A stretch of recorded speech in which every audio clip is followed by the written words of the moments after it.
Selamat datang di channel Ye Chen Ping Mania. Terima kasih kepada Tuan Rahim Awang dan Tuan Moh Ridwan yang sudah berlangganan di channel Ye Chen Ping Mania. Semoga dilancarkan rezekinya dan diberikan umur panjang yang penuh keberkahan. Terima kasih kepada semuanya yang sudah like dan subscribe. Semoga selalu diberikan kesehatan dan kesuksesan. Penguasa Istana Naga Langit bab 5095 sampai bab 5097. Saat ini di Aula Syura. Wanita berjubah putih itu duduk bersila di dalam ruangan. Sebuah kuali mengeluarkan kabut putih di depannya, memenuhi ruangan dengan kabut yang berputar-putar. Pada saat itu, pintu didorong terbuka, dan tetua ketiga perlahan masuk. Tetua ketiga, apakah kau sudah memberi pelajaran pada tetua Tong dari pavilion Tianyuan itu? Tanya wanita berjubah putih itu. Nona, saya memang memberinya pelajaran, tapi apa? Desak wanita berjubah putih itu. Namun tetua Tong sudah meninggal, dibunuh oleh Chen Ping. Tetua ketiga berkata, berhenti sejenak sebelum melanjutkan. Bayangan Master Pavilion Tianyuan telah dipanggil, namun Chen Ping menghancurkannya dan membunuh tetua Tong dan Tianqi. Oh, wanita berjubah putih itu agak terkejut. Aku tidak menyangka Chen Ping ini begitu tangguh, bahkan tidak menganggap serius Master Pavilion Tianyuan. Sepertinya aku meremehkan sebelumnya. Adalah bijaksana untuk tidak mengirim orang-orang Syura Hall untuk membalas dendam. Kali ini, kita akan duduk santai dan menyaksikan pertarungan harimau dari atas gunung dan melihat bagaimana Pavilion Tianyuan menangani masalah ini. Benar, mari kita lihat apakah Pavilion Tianyuan mampu menghadapi Chen Ping itu. Tetua ketiga mengangguk. Tepat saat dia selesai bicara, pintu tiba-tiba terbuka dengan kekuatan yang dahsyat. Serpihan kayu berhamburan seperti butiran salju. Sosok berpakaian baju besi hitam melangkah masuk melalui puing-puing. Sepatu bot perang besi hitamnya menghantam tanah dengan keras, menimbulkan suara tumpul, dan meninggalkan jejak kaki yang dalam pada ubin yang keras. Ini adalah Sangqi, tuan muda tertua di Aula Syura. Wajah tampannya kini tertutup embun beku. Matanya yang berwarna merah darah menyala dengan amarah yang tak berujung, dan pedang Syura di pinggangnya bergetar sedikit, seolah beresonansi dengan amarah tuannya. Sanglan. Sangqi meraung, suaranya bagaikan guntur, mengguncang kuali di ruangan itu hingga berdengung. Kabut putih melonjak dengan hebat. Saudaraku Sangkun meninggal dengan menyedihkan, dan kau hanya duduk di sini tanpa melakukan apapun. Dia menghunus pedang Syuranya dengan ganas, bilah pedang itu mengiris udara dengan cahaya dingin, mengarah langsung ke Sanglan. Wanita berjubah putih itu perlahan membuka matanya, sedikit rasa dingin terpancar di matanya. Dia bangkit dengan anggun, auranya tiba-tiba melonjak. Jubah putihnya berkibar tanpa angin, tekanan tak terlihat menyebar seperti gelombang pasang ke segala arah. Saudaraku, bukannya aku tidak melakukan apa-apa, tetapi orang yang membunuh Sangkun, Chen Ping itu, memiliki kekuatan yang tak terduga dan kekuatan misterius yang mendukungnya. Sangkun memprovokasi dia terlebih dahulu dan digunakan sebagai pion. Jika aku gegabah membalas dendam, itu hanya akan menyeret Aula Syura ke dalam kehancuran. Suara Sanglan sedingin es, setiap kata jelas dan mengandung otoritas yang tidak diragukan. Omong kosong. Sangqi meraung, urat-urat di dahinya menonjol. Sejak kapan Aula Syura menjadi begitu pengecut? Aku tidak peduli kekuatan apa yang mendukungnya. Siapapun yang berani membunuh anggota Syura Hall akan kucabik-cabik. Dengan itu, dia berbalik untuk pergi, berniat mengumpulkan para ahli Syura Hall untuk membalas dendam. Berhenti. Sosok Sanglan melintas. seketika muncul di pintu, menghalangi jalan Sang Ki.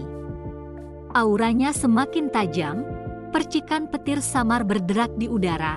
Ayah sedang menyendiri, dan aku yang bertanggung jawab atas Aula Syura sekarang. Tanpa perintahku, tidak seorang pun boleh bertindak gegabah. Sang Ki tertawa terbahak-bahak, tawanya penuh dengan ejekan dan penghinaan. Kau? Seorang wanita ingin memimpin Aula Syura? Tidak ada yang akan menghentikanku hari ini. Ia mengayunkan pedangnya dengan ganas ke arah Sanglan, serangannya dahsyat, disertai suara angin yang bertiup kencang, seolah-olah akan membelah apapun yang ada di jalurnya. Mata Sanglan menyipit, tangannya membentuk segel, perisai hitam langsung muncul di hadapannya. Pedang Syura menghantam perisai itu dengan keras, meletus dalam cahaya yang menyilaukan dan suara gemuruh yang dahsyat. Gelombang kejut yang dahsyat membalikan semua meja dan kursi di ruangan itu, mengirim kuali itu beterbangan, kabut putih memenuhi seluruh ruangan. Terima kasih masih menyimak channel Ye Chen Ping Mania. Saudaraku, jika kamu ngotot seperti ini, jangan salahkan aku karena bersikap kejam. Sanglan menjerit nyaring, tangannya bergerak cepat, rune hitam beterbangan dari ujung jarinya, membentuk susunan besar di udara. Susunan itu bersinar terang, kekuatan hisap yang mengerikan terpancar darinya, menjebak Sang Ki dengan kuat. Sang Ki berjuang keras, pedang syuranya menebas dengan ganas, berusaha melepaskan diri dari cengkeraman susunan itu. Sanglan, beraninya kau. Saat ayah keluar dari pengasingan, kau akan membayarnya. Raungannya dipenuhi dengan kebencian dan amarah. Pada saat itu, sesosok gelap melesat masuk melalui jendela, mendarat di antara mereka. Berhenti. Sosok itu berteriak, suaranya dalam dan berwibawa. Sang Ki dan Sanglan memperhatikan dengan saksama, itu adalah Tetua Agung Aula Syura. Tatapan mata Tetua Agung tajam, menyapu mereka berdua, suaranya serius, dengan musuh besar di hadapan kita, kalian berdua malah bertarung satu sama lain? Jika kabar ini tersebar, bukankah kekuatan lain akan mengejek kita? Status Tetua Agung di Aula Syura tidak kalah dengan status Ketua Aula, lagi pula, dia adalah Tetua Pendiri. Sang Ki mendengus dingin, menghentikan perlawanannya. Tetapi matanya masih terbakar dengan kebencian. Tetua Agung, saudaraku meninggal secara tidak adil, aku tidak bisa membiarkan ini begitu saja. Sang Tetua Agung menghela napas dan berkata dengan sungguh-sungguh, Tuan Muda, saya mengerti perasaan Anda, tetapi situasinya rumit.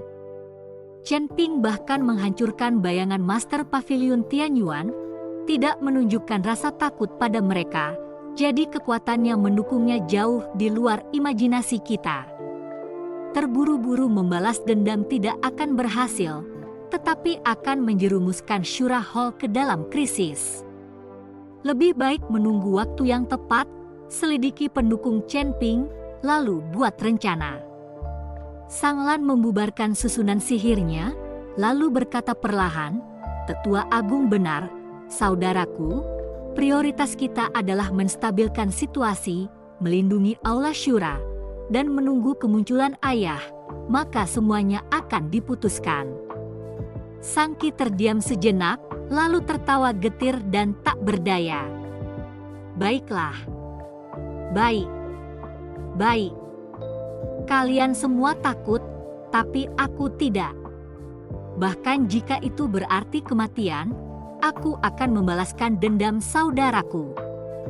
Dengan tarikan yang kuat, dia menerobos kekuatan yang masih tersisa dari susunan itu. Sosoknya melesat keluar ruangan bagaikan anak panah, hanya menyisakan bayangan gelap.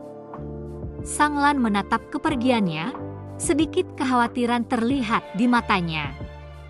Dia tahu krisis yang lebih besar sedang mengancam Syura Hall. Sementara itu, di Pavilion Tianyuan, Riak-riak dari bayangan guru yang menghilang masih terasa. Guru duduk di kursi utama. Tatapannya dingin saat dia melihat ke bawah. Chen Ping, Aula Syura. Hutang ini akan diselesaikan perlahan-lahan. Saat ini di kota Liuli, surga kedua, bahkan udaranya berkilauan dengan cahaya terang.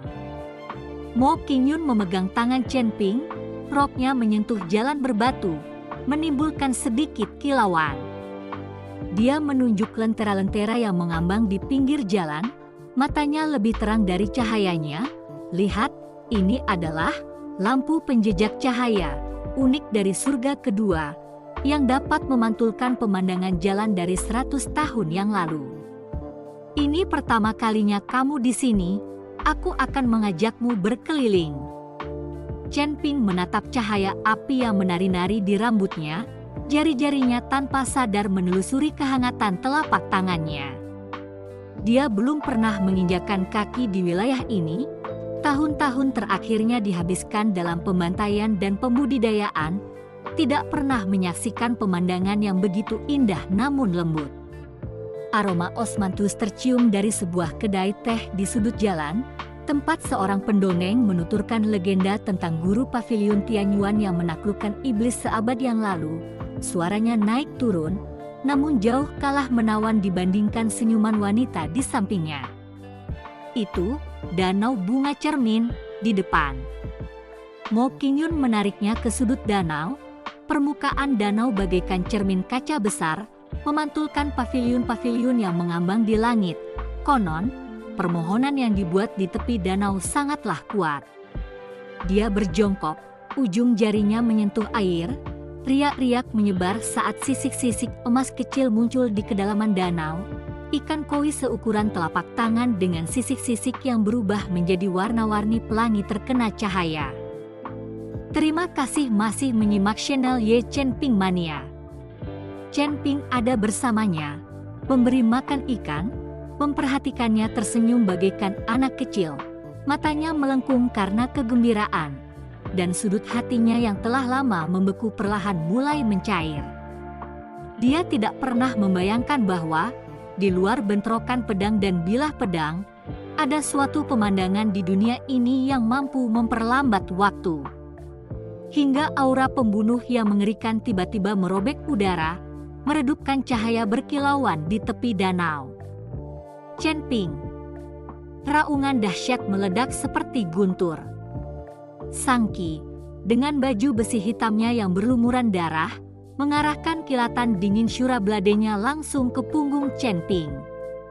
Dia sudah jelas mengikuti mereka selama beberapa waktu. Auranya liar dan tidak stabil, seperti gunung berapi yang akan meletus. Matanya yang berwarna merah darah menatap tajam ke arah Chen Ping seolah-olah dia akan melahapnya hidup-hidup. Kembalikan nyawa saudaraku. Siapa kamu? Tanya Chen Ping sambil menatap Sang Qi. Sang Qi dari Aula Syura. Sang Kun yang kau bunuh adalah saudaraku. Dengan itu, Sang Qi mengayunkan pedang syuranya dengan lengkungan yang dahsyat. Wajah Mo Qingyun memucat, secara naluriah mendorong Chen Ping ke belakang. Tetapi angin bilah pedang itu menyerempetnya, langsung merobek lengan bajunya. Tatapan mata Chen Ping berubah dingin. Dia mengangkat lengannya untuk melindungi Mo Qingyun, sementara tangannya yang lain menggenggam pedang pembunuh naga, berhadapan langsung dengan bilah syura. Dentang. Benturan logam itu bergema, menimbulkan riak di permukaan danau. Ikan koi pun menyelam ke dasar karena ketakutan. Sang Qi terdorong mundur 3 langkah, telapak tangannya terbelah, darah menetes keluar, namun matanya terbakar dengan kegilaan yang lebih besar. Kau punya keterampilan, tapi hari ini kau mati. Posisi pedangnya berubah menjadi badai bayangan pedang. Setiap serangan dipadukan dengan teknik pembunuhan rahasia Syura Hall. Setiap gerakan mematikan. Langkah Chen Ping sangat halus, sosoknya bergerak melalui bayangan bilah pedang bagaikan hantu. Dia tidak bertarung dengan kekuatan penuh, sebagian untuk melindungi Mo Qingyun, sebagian untuk menguji keberanian tuan muda tertua di Shura Hall. Akan tetapi, serangan Sangki semakin gegabah, mengabaikan kelemahannya sendiri, dan jelas berniat menghancurkan satu sama lain. Orang bodoh yang ceroboh. Chen Ping mendengus dingin, tidak dapat menahan diri lagi. Pedang pembunuh naga menyala dengan cahaya keemasan, berubah wujud menjadi naga emas yang menebas pedang Shura. Dengan suara PFFT, bilah energi itu dengan mudah memotong aura pedang Shura. Momentumnya tak henti-hentinya saat menghantam bahu Sangki, menghancurkan baju zirah hitamnya dan menyemprotkan darah. Sangki menjerit, jatuh berlutut, menatap luka di bahunya dengan tak percaya. Dia telah berlatih keras selama bertahun-tahun, meyakini dirinya sebagai yang terbaik di antara rekan-rekannya, namun Chen Ping telah melumpuhkannya dengan mudah. Saudara laki-laki! Teriakan terdengar dari kejauhan. Sang Lan, ditemani oleh Tetua Agung dan yang lainnya, bergegas ke tempat kejadian, hanya untuk menemukan Sangki terluka parah. Pupil mata Sang Tetua Agung mengecil, auranya meledak dalam sekejap, tekanan tak terlihat menyelimuti area tersebut, seolah udara di kota Liuli telah membeku. Dia menatap Chen Ping, suaranya dingin, "Chen Ping, aku menghormatimu sebagai pria tangguh, tetapi jika kau menyakiti tuan muda hari ini, Shura Hall akan melakukan apa saja untuk memastikan kau tidak punya tempat untuk beristirahat." Jantung Mo Qingyun menegang, dan tanpa sadar dia menggenggam tangan Chen Ping. Kekuatan Tetua Agung Aula Shura tidak terduga. Jika terjadi perkelahian, mereka mungkin tidak akan lolos tanpa cedera. Namun Chen Ping hanya tersenyum tipis, dipenuhi ejekan dan penghinaan. Dia menatap Sangki yang sedang berlutut, perlahan mengangkat pedang emasnya, ujungnya diarahkan ke tenggorokannya. Tidak ada kuburan untuk beristirahat. Suara Chen Ping lembut namun jelas, mencapai setiap telinga. "Kapan aku, Chen Ping, pernah takut terhadap ancaman?" Ketakutan melintas di mata Sangki. Dia ingin memohon belas kasihan, tetapi niat membunuh dalam tatapan Chen Ping membuatnya terdiam. "Kakakmu, Sang Kun, yang pertama kali memprovokasiku dan memang pantas mati." Ujung pedang Chen Ping bergetar sedikit. "Kau datang hari ini untuk membalas dendam, dan kau malah mendatangkan malapetaka bagi dirimu sendiri." "Tidak!" teriak Sang Lan, mencoba untuk campur tangan, tetapi Tetua Agung menahannya. Wajah Tetua Agung pucat pasi. Dia tidak menyangka Chen Ping akan mengabaikan ancamannya begitu saja. "Ini bukan ancaman, ini peringatan." Sang Tetua Agung menatap dingin ke arah Chen Ping, matanya penuh dengan penghinaan. Bersambung.